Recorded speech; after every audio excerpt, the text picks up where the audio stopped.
Good morning my dear students. कैसे हैं?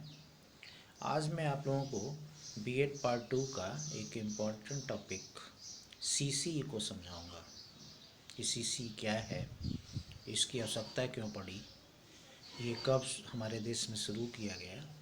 तो चलिए आज जानते हैं कि सीसी क्या है। सीसी का full form continuous and comprehensive evaluation होता है, अर्थात सतत एवं व्यापक मूल्यांकन।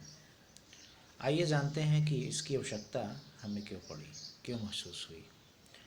तो जो वर्तमान में मूल्यांकन प्रणाली है वह दोषपूर्ण है।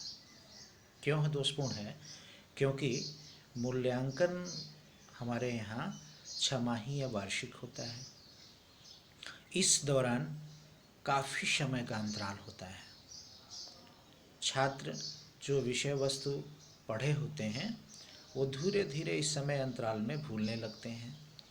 फिर परीक्षा की बारी आती है और उस समय वो भयभीत हो जाते हैं, जिसके कारण उनका सही से कहें या वास्तविक मूल्यांकन नहीं हो पाता है।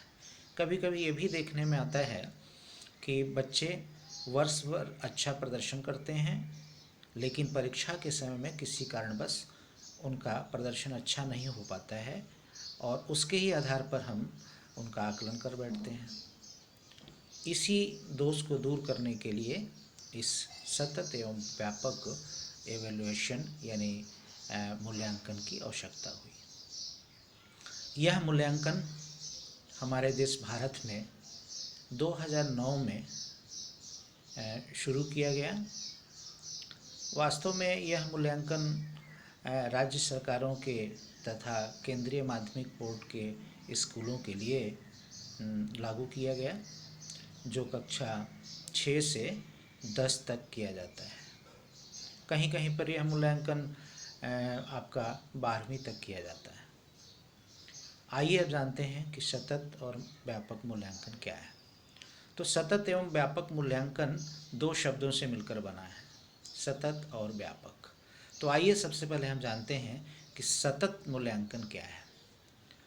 तो सतत मूल्यांकन एक ऐसा मूल्यांकन है जिसमें छात्रों का अध्ययन और अध्यापन के दौरान उनके अनुभव एवं व्यवहार में होने वाले परिवर्तनों का जांच किया जाता है, जिससे यह पता चल सके कि उनकी समस्या क्या है और आगे अध्ययन अध्यापन की रणनीति कैसी होनी चाहिए। इस मूल्यांकन की अनेक विधियां हैं, जैसे इकाई परीक्षा, सेमेस्टर परीक्षा, मासिक परीक्षा इत्यादि। अब जानते हैं कि व्यापक मूल्यांकन क्या है। तो व्यापक मूल्यांकन इसको इसलिए कहा जाता है क्योंकि इस मूल्यांकन के अंतर्गत बालक के विकास के लगभग सभी पहलुओं को सम्मिलित किया जाता है।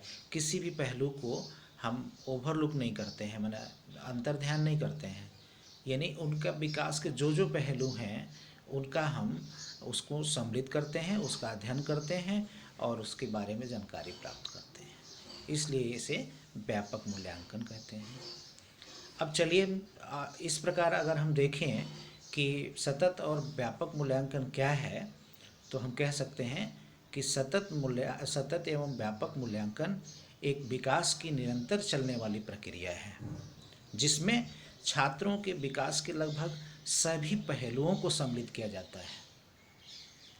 अब सतत एवं व्यापक मूल्यांकन के अर्थ को समझने के बाद हम थोड़ा ये भी जानने का प्रयास करेंगे कि सतत एवं व्यापक मूल्यांकन की विशेषताएं क्या क्या हैं।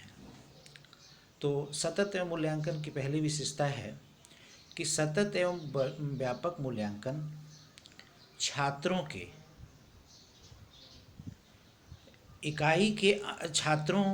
का इकाई के समाप्ति के बाद लगातार या समय समय पर किया गया आकलन है, और उस आकलन के द्वारा हम उनके अनुभव और व्यवहार में क्या परिवर्तन आया उसकी हम जांच करते हैं। उसकी दूसरी विशेषता है कि यह मूल्यांकन में बच्चों के विकास के लगभग सभी पहलुओं को सम्मिलित किया जाता है। तीसरा है, इस मूल्यांकन का उद्देश्य छात्रों के ज्ञान का पता लगाना तथा उनकी क्या समस्या है उसका निदान करना है।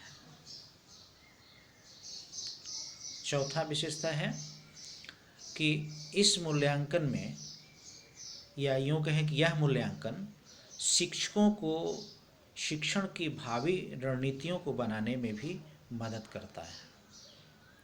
और पांचवा, यह मूल्यांकन के द्वारा हम यह ज्ञात करते हैं कि छात्रों ने क्या सीखा, क्या नहीं सीखा और आगे सिखाने के लिए उनकी रणनीतियाँ कैसी होनी चाहिए